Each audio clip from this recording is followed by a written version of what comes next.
What's up everybody, I'm Dear Gamer. Welcome back to the channel. Today we are back in some more Lies of P, and today I am going to show you how to get the best Dex technique weapons early in the game. I'm gonna have three variations. I'll have a light version, a greatsword version, and a samurai, the version I'm currently using.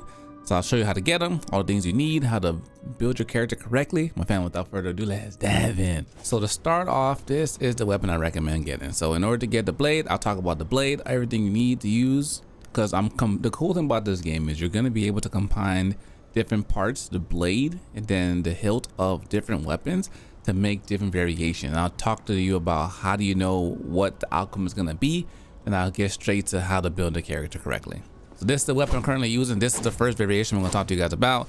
This is really cool because the charge attack is really good. It chains very well. The stamina commitment isn't too high. You can cancel into another attack as well. But also too, when you charge it, it closes the distance and hits the enemy for a devastating attack just like that. So you're not going to be able to do these things until you get the option to assemble your weapons. When you get the option to assemble your weapons, from here, you're going to have a lot of different weapons available to you. This is a starter weapon that you get. I forgot whichever one it is. I think it's a balance option. Get that one because it gives you this blade. Then when you later on, you can take the blade apart, use that blade. And this is what we're going to be talking about, the different variations of the handle that we're going to be using to make this disgusting. So I like this one. And what the handle does, the blade just controls the damage and the skill. As you can see, as I'm swiping through, you can see my Fable arts are changing, my attacks are changing. This one's fire attack. It tells you, but also too, if you look at the attack type, it tells you a dash means it's a slash, and a downward means that it'll do less damage if you make it a stabbing attack.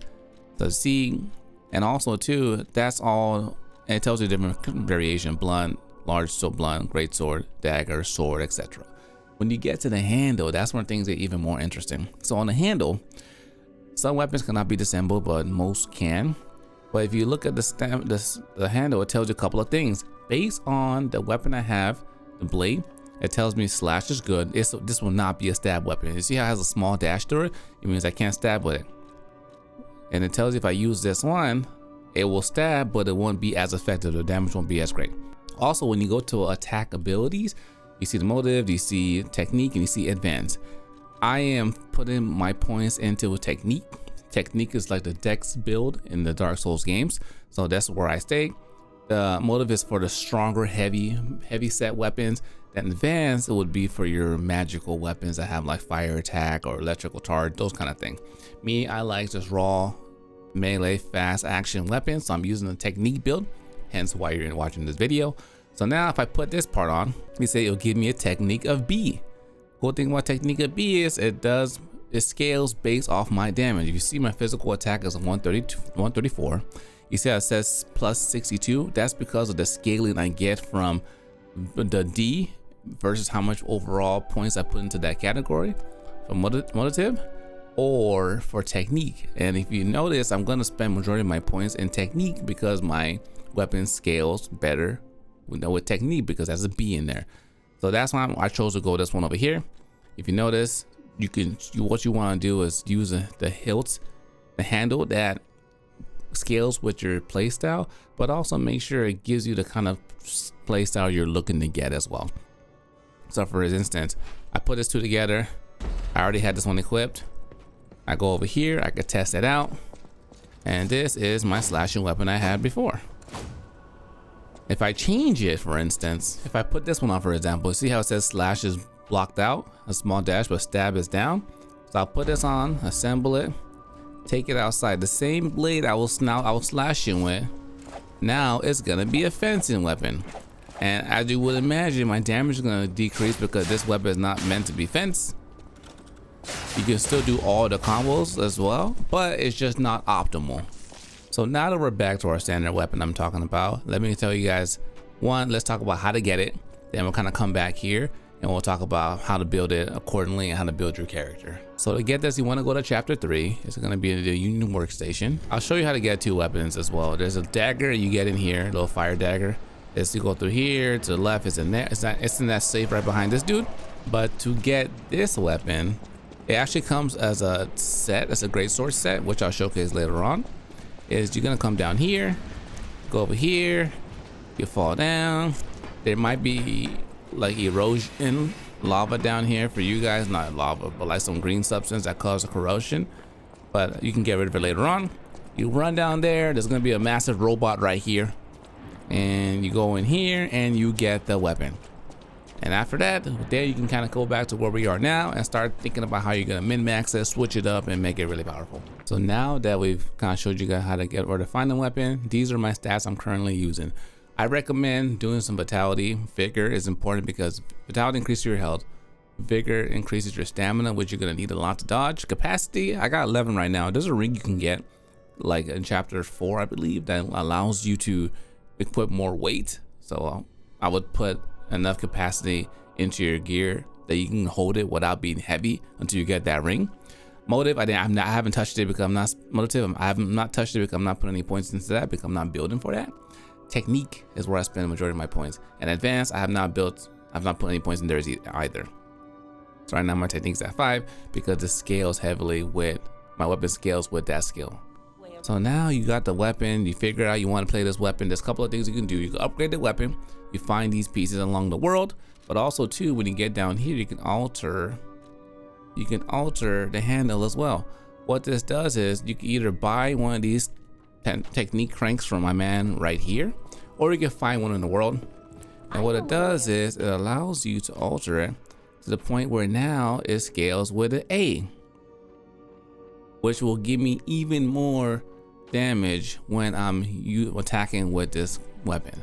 So the goal is you want to get the highest you can all the way. I think the highest rank is S rank, and when you have the higher your score is between S, A, B, the more additional bonus points you're getting for your physical attack when you're using that weapon setup. So that's kind of how you want to do it. So we talked about the weapon, we talked about how to get it, we talked about my points. So now I'm just going to showcase the other 2 weapons that I recommend using. Earlier on, they're really strong for the technique build. So just the one more time, the moveset. That's the moveset with this weapon. It's very good. Helps you close the distance, very strong. I've used it for a good amount of time. If you want a more for a great sword style, then you would just use the weapon the way it came. And that's what I'm going to swap up right now. I'll put it back to how it originally came. It came like this, and it came like this. But the one thing I will say is the one thing about this game is animation lock. Whenever you attack, you can't do any animation until you're done. So it's 1, 2, almost 3, 1, 2. So in that situation, I like this one, but I opted not to because I believe in this situation I'm slightly heavy. I feel with the standard blade it swings a little faster compared to this one. So I feel like it swings slower, but the offset of this one does more damage, as you can see. So if you want a great sword route, then I recommend using this weapon. It's strong, it's quick. I feel like the charging is the weapon overall is just faster when you have a lighter blade on the top part compared to the greatsword top. But for those that want more damage, you love greatswords in general, and you want a Dex greatsword, this is the combination I would recommend earlier on. It's really strong. Level up the weapon, the blade, and increase your handle to A, and you'll be doing some disgusting damage. So my new favorite is this combination right here, the puppet saber and the fire axe handle. I like it because I love how fast it is, but also I love the low commitment it has when I'm using my special attack as well. So this is what it looks like. It looks like a samurai blade. Pretty dope. So for example, strike, that's the charge attack. If I wanted this regular strike, boom, boom, boom, boom. And also too, consumes low stamina. It's fast, consumes low stamina. It does 200 damage. It's still strong, but I get way more hits, and it gives me way more opportunities to get out of the situation when I need to, when I find an enemy. I showed you the charge attack earlier. It's quick. I could go straight into another follow-up attack after using a charge attack, or I can do an attack, then hit with a charge attack, which I feel is a little faster. Yeah, the charge attack has a little longer recovery to use a regular attack, so I would use a regular attack, then hit a charge attack. And also too, you can kind of keep hitting it too if you like. The charge attack comes out really quickly. when you hold it, it does this. Boom. Big damage. Track's pretty good. Boom. Really good damage. So this is the one I'm currently using. Now let's go ahead and talk about my build for my character. So for my character, what I have on right now is that's the weapon we're talking about, which is the center of the video. My puppet arm, I have the puppet string. You can see this one has a technique of A, meaning it does more damage when I have A. That's why I'm utilizing this piece. You can upgrade it, add more features to it, and modify it as well in the future. Coming down to amulets, this one increases my weight limit, and this one increases my damage inflicted on puppets, which most of the things you fight in this game are puppets, so why wouldn't I want to do more damage to it? Ring, I kind of just put the one that kind of gives me the best defense without compromising my weight. Over here, same thing, equip the best one you have without compromising your weight. It has, some of them have like some other abilities like enhances resistance to electric shock or overheat. I just focus on whatever gives me overall damage, and this is kind of what the build is. Now these don't impact, like give you change of effects, but these do. There's also an option where I will show you I'll show you what my quartz look like. We haven't got too far into this, but a couple of things I will pick up about you in here. If you notice, I have the dodge, because link dodge is good. Being able to dodge quickly when needed is important because you don't want to get stuck. I also put enhanced attack of fatal attacks and lowers the damage when dodging. I picked up an extra pulse cell because you want to heal. And I put enhanced charge stagger attack and enhanced guard retain, meaning that when I'm guarding, I hit an enemy and how long it takes for me to have that amount of, whenever they hit you and you're guarding, you can gain that HP back by continuously attacking the enemy. So it gives me more time to get that. And moving over here, I'll pick up another, this one I wouldn't recommend. It's kind of silly that this is a skill you need to pick up. I'll probably pick up one of these. I definitely another amulet slot. Before we move on, I might leave this one. I might just pick up these two. But this is the current build we're using. This is my early game Dex guide for people that want to play the samurai, quick dodge, in and out kind of play style. Hope you found some value in the video. Don't leave. We got more videos. Just click on my next screen.